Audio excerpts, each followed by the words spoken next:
Hey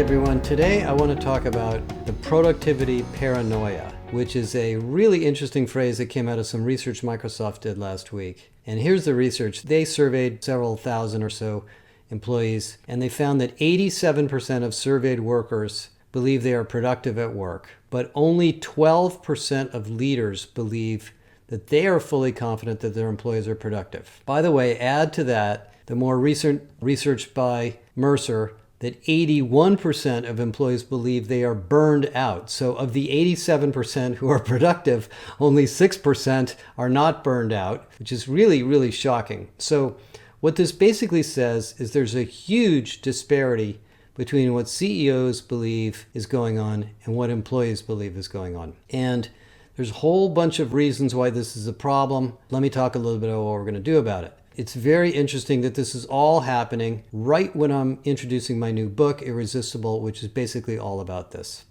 Now, first of all, the reason companies are worried about productivity is because we're in such an uncertain business environment. In fact, I've never seen so much uncertainty. It keeps getting piled on. We've had the pandemic, we have inflation, supply chain, the war in Europe, global warming. We just had a hurricane in the United States, political instability, elections, high interest rates, threats of a recession, stock market crash. I don't know. I can't think of anything else at the moment, but that's a lot. So everything that's going on in the outside world affects businesses, and companies are responding and reacting as fast as they can. And if you read our GWI research, which is really, really going well, we can identify exactly the industry disruptions that are going on industry by industry. So of course, CEOs and CFOs are saying, hey, we need to ratchet down, we need to tighten the screws, we need to look at our numbers, our stock just dropped by 30, 40, 50%, the investors want us to be more profitable, everybody wants cash at the moment. Whoa, you employees, you're not productive enough. Makes perfect sense. However, what they don't realize is that this is not a problem of desire, it is not a problem of effort, it is a problem of design. Productivity in companies is not the responsibility of each individual employee, it's the responsibility of the organization as a whole. We have to design and continuously redesign our companies and our human capital practices and our management practices to continuously improve productivity. Now, you can measure productivity as revenue per employee, revenue per hour worked, revenue and profit per customer, whatever you want, many different ways to measure it. In fact, there's no right or wrong way. But the bottom line is the CEOs are responsible for this problem. Let me point out a really good example. One of the most interesting news articles that came out last week, right before the Microsoft announcement, was Sundar Pichai's discussion about Google.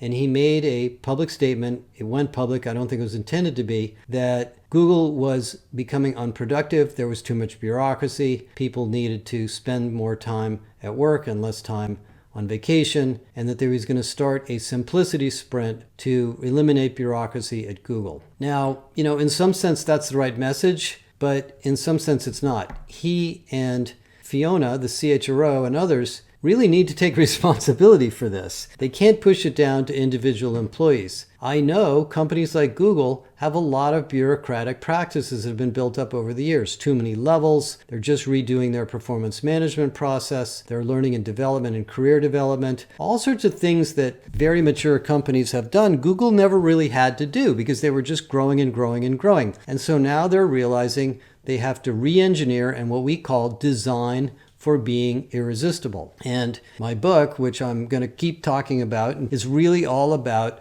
the human capital practices, the management practices that increase productivity and create a sense of growth in the organization regardless of the economic conditions. Because this is not the first time we've had a slowdown. It'll happen again, and every company has their issues on why they can't grow or the competitive threats or the disruptions in their industry. So that's the first point. The second point on this idea of productivity paranoia is looking at the data. Now, I spent 7, 8, 9 years looking at data on many, many HR practices and pouring through the Glassdoor database to write my book. And what I found is across many industries, virtually every industry, every geography, every company size segment I could analyze, there's a bell curve of what you might call employee engagement or Glassdoor ratings. And the Glassdoor survey is very interesting because there's a whole series of questions. There's a question on whether you would recommend your company to your friends and peers, your rating of the CEO, your career opportunities, your pay, your level of work, etc. And what you find is that in the aggregate Glassdoor ratings, there's a bell curve. About 10 to 15% of companies are at the top, that usually rating at the very high 3s or 4 or above 4.1, 4.2, and about 80 to 90% are somewhere in the remaining of the bell curve. And there's always a significant number of companies at the bottom who are doing a terrible job of managing their workforce. Always, year after year after year, it looks like this. So what that tells me when I see the same thing in every industry, in every company size, in every growth rate, is that this is fundamentally a problem of management. It is not a problem of paying people enough. It is not a problem of giving people more benefits. It is a problem of a whole constellation of things you do to empower, engage, support, develop, and align your people. Now, one of my most fascinating associates I've met in my career as an analyst is Don Soll, who's a professor at MIT. And Don and his son have built just this amazing database of cultural information they call Culture X. And Don just wrote a really in-depth report on the MIT Management Review about a toxic workplace. And what Don points out, first of all, is that about 10% of employees have a toxic experience at work. That's obviously the worst thing that can happen. And among the many, many things that contribute to these toxic experiences or negative experiences at work, several are very important. The most important of all is management. And that gets back to the issue of leadership and the CEO. If the CEO is not aware of or sensitive to the people issues in the company, he or she might push people a little too hard and not understand the design issues that might be at play. I think a really good example of this that I really admire is Howard Schultz's comeback at Starbucks. If you've been reading the Wall Street Journal, they've been doing a great job of chronicling this. He came back to Starbucks earlier this year, looked at the problem of unions in the stores, went out and visited a lot of stores, and came to the conclusion that we've got a human capital problem and we've got a mental health and employee burnout problem, but we've also got a design problem. Because when they went under the covers and they looked at what's really going on in the Starbucks stores and how things have evolved during the pandemic, there are now 170,000 options on Starbucks drinks and food. So, of course, 5, 6, 7 baristas working in the store can't possibly deal with 170,000 food options when they have a line of people in the store, they have phone orders, they have mobile orders, they have drive-through orders, they have maybe somebody who's homeless comes wandering into the store, people with guns, etc., etc., etc. It's very, very difficult on the employees. And so the employees are speaking up, or have been, and basically threatened to go union. And Howard Schultz figured out through his own experience at the beginning that this isn't just an employee issue. This is really a company-wide strategy design issue. And they're going through a process of redesigning the services, the products, the blenders, the way they make food, how you package it, etc., to simplify it for us as customers and for their employees. And that is not something where you sit around and say, you guys aren't productive enough, go out there and quote unquote eliminate bureaucracy. And that's really my message to CEOs. The second thing that comes out from Don's research and much of the research that I've done is this enormous value of employee growth. Now, I've been writing about and proselytizing, I guess that's the word, employee training and development since the early 2000s. In fact, I started my career in HR as a training geek, more or less. And I never really appreciated, in the beginnings of this, the massive impact that employee development has as a business strategy. When you look at the Glassdoor data and you correlate the Glassdoor rankings against the other questions, the most highly correlated factor is the rating of the CEO. The second most highly correlated factor is employee growth and career growth. And you find that companies Even companies that are not growing fast, by the way, are still rated pretty much dependent on whether their employees are growing. Now, obviously, when a company's not growing, it's hard to make the employee opportunities quite competitive with somebody else, but you can still do a lot. And the reason employee growth is so important is because something I talked about last week. It is really hard to hire people, and it's going to get harder. And I don't care, even if there's a recession, it's going to get harder. The labor market is flat. People aren't having children. People are delaying getting married. Every major economy in the world, short the United States, is expected to be reducing the size of its population. People are living longer and working longer, but there's fewer of them entering the workforce. And so if you're not developing people and giving them an opportunity to take on new responsibilities and learn new roles, you're probably not going to be able to grow your company at all. And that gets into the 4 R's: recruit, retain, reskill, redesign. Reskilling, developing people, giving them training opportunities is absolutely critical to being irresistible, and it will improve productivity. Nothing improves productivity like stopping, giving people some slack time, which we've written about a lot, not making them work harder, giving them actually a little bit less to do, and letting them basically sharpen their saw and get better at the work they're doing through development, through talking to others, through sharing stories, through after-action reviews, etc. So that's number 2. Number 3, as Don's research and correlations also point out, is this issue of management and workload. You know, there's this funny relationship between workload and productivity. You would think that if we pile more work on people, they'll get more work done. That is not true. It's actually the opposite. There's a diminishing returns on workload, and at a point in time, somewhere around 80 to 90% of your expected productivity, you become less productive the more you have to do. You start making mistakes, you start having to redo things, you start losing energy, you start getting less sleep, you start worrying about things, and pretty soon you're not getting that much done. You're just dealing with the incoming stuff as fast as you can. And not to say nothing of the quality of your work. And I've actually studied this. I've looked at this in manufacturing plants. There's all sorts of studies that were done in Germany. And, the Good Jobs book by Zeynep Tom talks about it. When you give people a little bit less to do, but you're really clear on what they're accountable for, which, by the way, is another problem with employee engagement and productivity, they actually do more work because they can focus and they can be better at their work. And this issue of overwork and clear responsibilities is a management issue. It is not something an individual employee can do. I often tell people in our company, and we're growing really fast and we've got way too many things to do in our company. I often tell people, you know what, let's not do that. Let's put that off until next year or next quarter because we're just too busy right now. We're not going to throw it away, but we'll do it later. And this problem of sequencing activities, giving people the opportunity to say no, telling them what's not important, assigning clarity of accountability. And by the way, this is not a small issue. Who is responsible for the new HR strategy? Who is responsible for selecting this new tool? Who is responsible for making sure this customer is taken care of?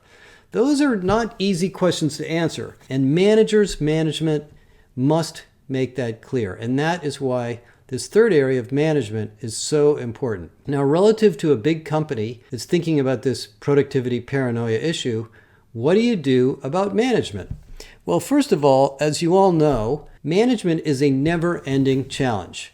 People are always getting promoted into management roles, and as soon as they get that new responsibility, they discover that it's a lot harder than they thought. Not only is the job very different than being an individual contributor, but you have to pay attention to people, you have to understand people, you have to give people feedback, you need to have a continuous performance management process. At some point you have to evaluate them, you have to decide who gets promoted and who doesn't. It's really, really tough. And not only do you need to train managers and allow them to talk to each other and learn from each other, you have to have a set of management principles. You need to have a really clear set of management capabilities or competencies so everybody knows what they should be working on. And you need to have a performance management process. And so let me talk a little bit about that. Performance management has been around a long time. I've probably done 6 or 7 major industry studies on this topic. And back in the early 2000s, late 1990s, when we were all admiring GE, performance management was a top-down, cascading goal, once-a-year thing. And everybody thought that that would be the nirvana. And I talked to companies during that period of time who really said to me, the key to success of our performance management is to get everybody to enter their goals into the system by the end of February. Because if we do that, we know that by the end of the year, we'll all be on track. Well, as they found out in March, April, May, June, all those goals didn't make sense anymore. People got paid for bonuses for things we didn't care about by the end of the year. The goal system was getting in the way of us moving around or reorganizing or changing the way we go to market, et cetera, et cetera, et cetera. So we came up with this new idea, which we called continuous performance management. And I give Donna Morris, who's now the CHRO at Walmart, the credit for really pioneering this when she was at Adobe.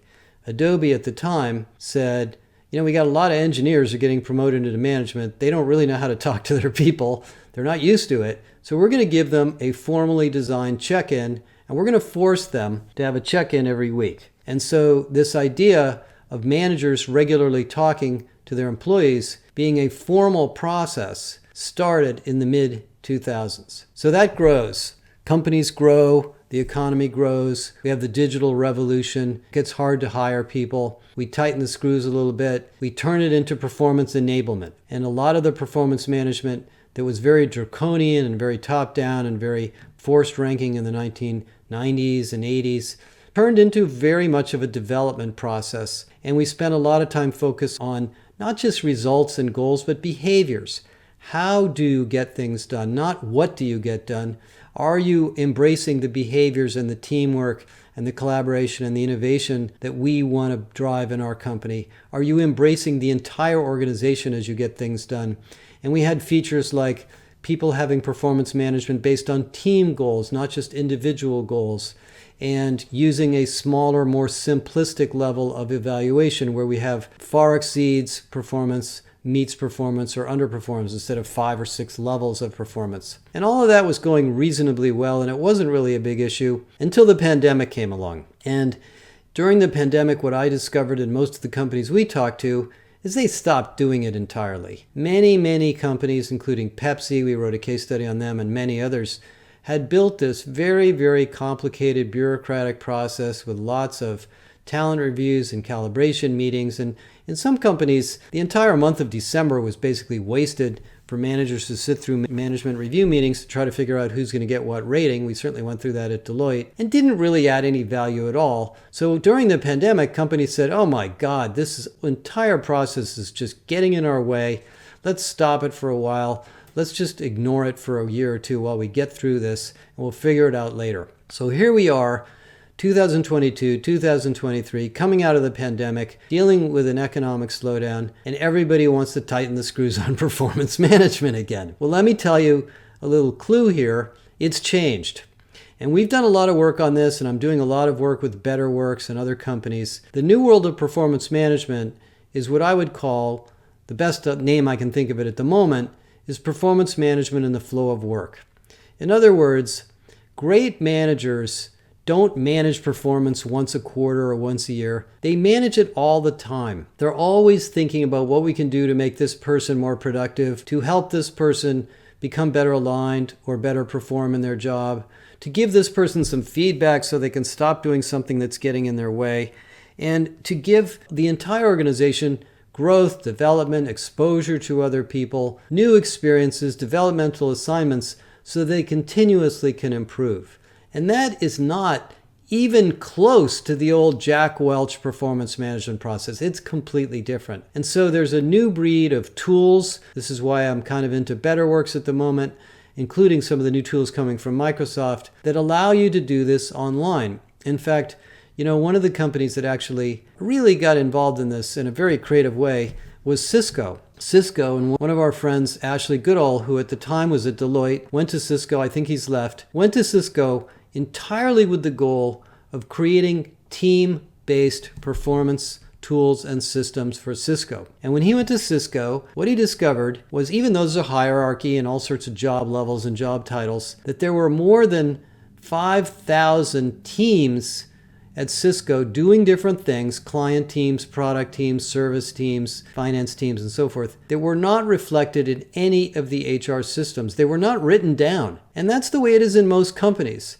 We're working on projects and teams and initiatives and solutions that really aren't part of the formal HR process at all. And so what's emerging, what they did at Cisco basically is they bought a tool and they tried to build a system to manage teams where people could check in with each other online on the teams and collaborate much more quickly. And they found that once people had a tool that allowed them to collaborate more efficiently and they didn't have to schedule a one-on-one to talk to their manager because their manager was in meetings all day, actually things really got done a lot faster. And so as I talk a lot about in my book, this idea of a company being a network of teams requires some operational expertise for managers, including performance management, to make that happen. So that third area of productivity, of helping managers, teaching managers, putting together programs and systems for managers, is huge. Now, the final thing I just want to mention as I wrap this up is that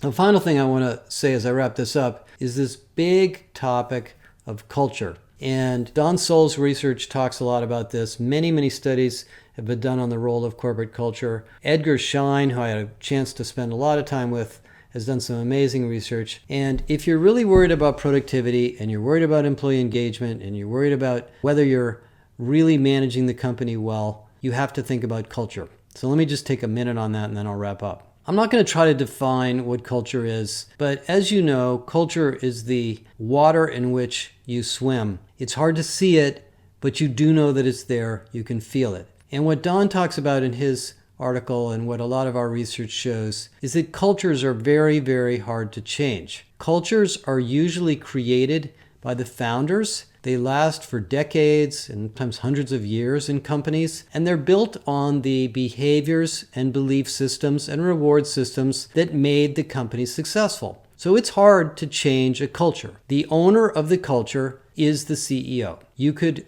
anoint the CHRO as the head of people, and you could ask this person to lead the culture. But in reality, the culture is manifested through the behaviors, the day-to-day activities, and the rewards that take place at work. If, for example, the CEO shows up late to meetings, doesn't know anybody's name, and constantly talks about the numbers, you're going to create a culture. You're going to probably create a somewhat inhumane culture. And that may be the culture that the company's had from the beginning. And if the company has an amazingly fantastic product and everybody wants to buy it, that culture might just work fine. And many employees might be happy with it because they want to be part of a growing company. But that particular kind of culture won't work if you're a healthcare company, if you're a company going through a transformation, if you've had a competitor just stomp all over your market, if your customers suddenly went in another direction. That kind of culture is probably not going to help you. So the final thing about productivity is to do a sober look at your culture. The best way to understand your culture is not to go into the corporate boardroom and write it on the wall. It's to go out and have a series of meetings with employees and let them talk about what are the behaviors and values in your company that they like and what are the behaviors and values that they don't like. And what you'll find is that in every company that I've ever visited or been a part of, there are all sorts of things about your culture that are fantastic. And these are things that have been around a long time and people reward them and they love them and that's the reason they work there. And then there's things that creep in for a variety of reasons that just are in the way. And if you're not explicit about what these cultural obstacles are, you'll completely miss them. One example that I think has been well chronicled in his book is Satya Nadella's journey into Microsoft. Microsoft, many of you know, was a very combative, competitive, difficult company to work in the 1980s. Very competitive in the market, very successful financially, but they weren't a learning company. They were a telling company. They were telling people what to do because they felt they were smarter than everybody else. And that really kind of came from Gates and Ballmer at the time. Well, they missed the mobile computing market. They missed the internet. They missed the ad market. They missed all sorts of things. Along comes Satya Nadella and says, we're not operating the right way. We need to be listeners, not tellers. We need to have a growth mindset. We need to stop stepping on each other's conversations. We need to develop people. And sure enough, of course, as I've talked about many times, that company turned itself around. I've seen this exact situation happen at Target. I've seen this happen at IBM, Chevron. Some of the best companies in the world are very explicit and very clear about their culture. Google has this idea of Googliness. And it's interesting that it's got some very, very important values in it about teamwork and collaboration and peer-to-peer respect, things that result in a feeling of safety and innovation and growth in the company. And they create productivity because they give you a ground to stand on. The reason it's important to be explicit with your culture is that when you're not explicit with your culture, each manager, each employee, each director has to make their own decisions on what to do and how to manage their teams to get the best possible outcome. And they have to make that up, or they have to use the experiences they've had from wherever they've worked before. But if the culture is crystal clear and the behaviors that you value in your company are also clear, and you can't have 100 of them, by the way, I'm talking about 5 to 10 things at the most, they will use that information to make decisions, and you will be able to optimize and improve your performance over time. And cultures do need to be investigated and examined periodically because they tend to stagnate. And sometimes the world changes, and the culture that was really valuable, or the cultural manifesto when you were small, isn't as valuable as when you get big. So anyway, lots and lots of content. I know I've been talking for almost half an hour here, but I really think this topic of the productivity paranoia, the mismatch between the belief systems of employees and CEOs, is a real wake-up call for us, particularly those of us in HR, because we're really in the middle between the leadership desires and the individual employee's needs and aspirations. And we have to translate this productivity paranoia into action. And so that's really what this is all about. I look forward to telling you more about my book as we go a little further along here, but please come back to me with any questions and feedback. And I hope this was a helpful conversation for a very, very busy time in the world. Thank you.